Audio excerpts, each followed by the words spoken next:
Sir Raghuramakrishnaraju గారు మరి రీసెంట్‌గా టీడీపీలో చేరారు. ఆయనకు టికెట్ కూడా ఇస్తారు, కన్ఫర్మేషన్ ఉంది అని చెప్పేసి కూడా వార్తలొచ్చాయి. కాకపోతే ఇప్పటివరకు కూడా బాబు గారు ఆయనకు టికెటే ఇవ్వలేదు. అసలు ఇచ్చే ఛాన్సెస్ కూడా కనబడట్లేదు అని అంటున్నారు. మరి ఇప్పుడు దీనివల్ల అటు రఘురామకృష్ణరాజు గారు బాబు గారిపైన ఒక రచ్చబండ మొదలు పెట్టబోతున్నారు. ఆయనకు చుక్కలు చూపించబోతున్నారన్న వార్తలు రాబోతున్నాయి సార్. మరి దీంట్లో నిజమెంత ఉంది? అసలు ఏం చేయబోతున్నారు రఘురామకృష్ణరాజు గారు? నేను కూడా చదివాను ఈ వార్త. అదేంటంటే చంద్రబాబుకు రఘురామ రచ్చబండ అనే వార్త చదివాను. దానికి మేబీ అది వైసీపీ వాళ్ళు ప్రచారం చేస్తున్నారా లేదా తెలుగుదేశం వాళ్ళు ప్రచారం చేస్తున్నారా తెలీదు, కానీ అదైతే స్ప్రెడ్ అవుతుంది. దానికి కారణం ఏంటంటే రఘురామకృష్ణరాజుకి ఇప్పటి వరకు ఏ సీటు కూడా కన్ఫామ్ కాలే. ఆయనైతే తెలుగుదేశంలో జాయిన్ అయిపోయాడు కాబట్టి ఇంకా బీజేపీ వాళ్ళు ఆయనకి ఇచ్చే ప్రసక్తి లేదు. ఖచ్చితంగా తెలుగుదేశంలో ఇవ్వాలి. జనసేనకు కూడా ఇంకా మళ్ళీ ఆయన జనసేనలో చేరి జనసేనలో ఇచ్చే పరిస్థితి కూడా లేదు.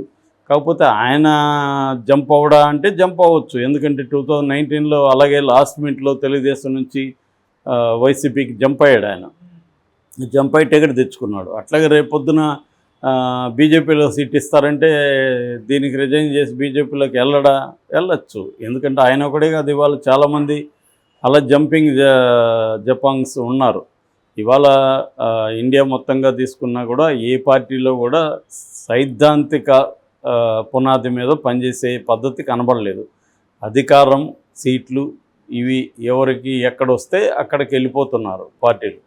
సో ఎక్స్ట్రీమ్ కమ్యూనిస్టుల నుంచి బీజేపీలోకి వెళ్ళిన సందర్భాలు కూడా ఉన్నాయి. కాబట్టి ఇవాళ ఏ పార్టీ ఆ పార్టీ అని లేదు, అన్ని పార్టీలు అధికారమే పరమావధి తప్ప సిద్ధాంత పునాది మీద ఏమీ లేవు. కాబట్టి రఘురామకృష్ణరాజు ఎలాడని కూడా ఏం లేదు. కానీ మామూలుగా అయితే పరిస్థితి ఆయనకు వేరే పార్టీలు ఇవాళ టికెట్ ఇచ్చే పరిస్థితి అయితే లేదు. చంద్రబాబే ఇవాళ. ఆయనేమో నేను ఖచ్చితంగా పోటీ చేస్తాను 48 గంటలని 2 రోజుల ముందు చెప్పాడు. 48 గంటలు అయిపోయింది. మరి ఆయనకి సీటు ఇప్పటివరకు కన్ఫామ్ కాలేదు. ఉండిలో ఇవాళ ఇస్తారు అని చెప్పారు. ఉండి ఎందుకంటే ఆయన నర్సాపురం లోక్సభ నియోజకవర్గ పరిధిలో ఉంది. రెండవది ఉండిలో ఉన్న ఇద్దరు రామరాజులు, ఒకరేమో కలువపూడి శివరామరాజు, ఆయన గతంలో ఉండి నుంచి ఎమ్మెల్యేగా గెలిచాడు. దాని తర్వాత 2019లో రఘురామకృష్ణరాజు లాస్ట్ మినిట్లో అటు జంప్ అయ్యేసరికి నర్సాపురం నుంచి వాళ్ళ క్యాండిడేట్ లేకుండా పోయారు. అందుకని తెలుగుదేశం ఏంటంటే ఈయన్ని నర్సాపురం ఎంపీగా కంటెస్ట్ చేయమనింది, ఆయన్ని ఎమ్మెల్యేగా ఎవరైనా సజెస్ట్ చేయమనింది. ఆయన ఏం చేశాడు, మంతెన రామరాజును సజెస్ట్ చేశాడు ఎమ్మెల్యేగా. అది ఆయన బ్యాడ్ లక్ ఏంటంటే ఈయన ఓడిపోయి ఈయన చెప్పిన మంతెన రామరాజు గెలిచాడు. అంటే నేనే నీకు ఆపర్చునిటీ ఇచ్చాను కాబట్టి ఇప్పుడు నువ్వు నా కోసం త్యాగం చేయని కలువపూడి శివరామరాజు అడుగుతున్నాడు. అడిగితే మంతెన రామరాజు ఆల్రెడీ ఒకసారి పదవి రుచి చూశాడు, మళ్ళీ ఆయనకు పదవి వచ్చే అవకాశం ఉంది. కాబట్టి ఆయన ఎందుకు వదులుకుంటాడు? ఇక్కడ స్నేహాలు, గురువులు, శిష్యులు ఏమి లేవు కదా, పదవులే కదా. అందుకని ఆయన ఒప్పుకోవట్లే. నేను రిజైన్ చేయను అంటున్నాడు. దాంతో ఆయనకి కాలింది, ఎవరికి? కలువపూడికి. దాంతో ఆయన నేను రెబల్గా చేస్తాను అంటున్నాడు. ఇటువంటి ఆల్రెడీ అక్కడ ఇద్దరు రామరాజులు కొట్టుకుంటుంటే మూడో రామరాజు దిగాడు, రఘురామరాజు. ఇప్పుడు ఈయనకి మరి అక్కడ ఇస్తారా? ఆల్రెడీ ఈ న్యూస్ స్ప్రెడ్ అయింది. చంద్రబాబు ఆల్రెడీ మంతెన రామరాజుకి చెప్పినట్టుగా ఉన్నాడు. దాంతో మంతెన రామరాజు ఏమో జనాలను వేసుకొచ్చి వాళ్ళు స్లోగన్స్ ఇవ్వడం, వీ వాంట్ జస్టిస్, ఉండి రామరాజు అడ్డా, ఇవన్నీ వాళ్ళు ఇచ్చారు. దాని మీద రఘురామకృష్ణరాజు కూడా కామెంట్ చేశాడు వ్యంగ్యంగా. ఆయనే తెచ్చిన వాళ్ళని ఉద్యమాలు చేయమని ఆయనే తీసుకొచ్చిన వాళ్ళని ఆయనే సముదాయించి పంపాడని కూడా అర్థం వచ్చేట్టుగా కూడా ఆయన కామెంట్ చేశాడు రఘురామకృష్ణరాజు. సో ఇంకొక న్యూస్ ఏమొస్తూ ఉందంటే రఘురామకృష్ణరాజుకు కలువపూడి శివరామరాజుకు మధ్య మంచి సంబంధాలు ఉన్నాయి. ఆయన అయితే మేనేజ్ చేసుకోగలడు రెబల్ కాకుండా. కానీ మంతెన రామరాజుతోనే ఇబ్బందులు ఉన్నాయనేది కూడా ఒక ప్రశ్న వస్తుంది. సో మంతెన ఎందుకంటే ఆల్రెడీ అదేదో అంటారు కదా, నోటికాడి కొట్టించిన కూను లాగేశారు.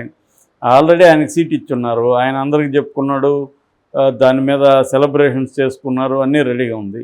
అటువంటి దాన్ని ఇప్పుడు లాగేసి నువ్వు పక్కకి వెళ్ళు, దీన్ని రఘురామకృష్ణరాజుకి ఇస్తామంటే ఆల్రెడీ ఆయన సిట్టింగ్ ఎమ్మెల్యే. చంద్రబాబు ఎప్పటి నుంచో సిట్టింగ్ ఎమ్మెల్యేలకు నేను సీట్లు ఇస్తానని ఎప్పటి నుంచో హామీ ఇచ్చాడు. పోనీ ఆయన ఏమన్నా గెలవడా కాబట్టి ఇస్తున్నాడా? లేదు. రఘురామకృష్ణరాజుకి ఇచ్చిన దానికి నేనెందుకు త్యాగం చేయాలని అతను అనుకునే అవకాశం ఉంది కదా. వాళ్ళ గురువుకే పంగనామాలు పెట్టిన అతను, వాళ్ళ గురువే అంటే నేను నీకు సీట్ ఇప్పించాను కదా, ఈసారి నువ్వు నాకు వదిలేయంటేనే వదలలేదు. అట్లాడితే ఆయన రఘురామరాజుకి ఎందుకు వదులుతాడు? ఆయన వైపు నుంచి లాజిక్ ఆలోచిస్తే. కాబట్టి ఉండిలో రఘురామకృష్ణరాజుకి ఇవ్వడం చాలా కష్టం ఉంది. ఈయన ఇంకా వేరే ఏమన్నా వెతకాలి. ఆ వేరే వెతికితే అక్కడ రఘురామకృష్ణరాజు గెలుస్తాడా?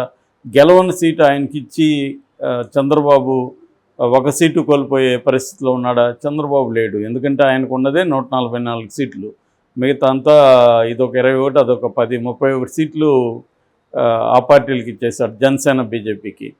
సో 31 సీట్లు త్యాగం చేసినప్పుడు ఈయనకి స్వతంత్రంగా 88 కానీ రాకపోతే ఈయన రేపొద్దున ఇబ్బందులు పడతాడు. ఎవరు? చంద్రబాబు. ఎందుకంటే వాళ్ళ మీద డిపెండ్ అవ్వాలి. వాళ్ళ మీద డిపెండ్ అయితే పరిపాలనలో వాళ్ళ జోక్యం ఎక్కువ అవుతుంది. సో ఈ రకమైన ప్రాబ్లమ్స్ అన్నీ చంద్రబాబుకు ఉన్నాయి. అంటే రఘురామకృష్ణరాజు ఇష్యూ అనేది ఒక మెల్లమెల్లగా తలనొప్పిగా మారుతుంది. రెండోది, ఇప్పుడు వస్తున్న వార్త ఏంటంటే ఆల్రెడీ రఘురామకృష్ణరాజు ఫ్రస్ట్రేషన్లో ఉన్నాడు. ఆయన ఫ్రస్ట్రేషన్లు ఉంటే మనకు తెలుసు ఆయన రాజుగారి ఫ్రస్ట్రేషన్ ఎలా ఉంటుందో. సో దానికి ఏమీ అవతల ఎవరున్నారు, జగన్ ఉన్నాడా, చంద్రబాబు ఉన్నాడా, ఆయన చూసుకోడు. ఆల్రెడీ చంద్రబాబు మీద తెలుగుదేశాన్ని సపోర్ట్ చేసే ఛానల్లోనే ఆయన విసురులేశాడు.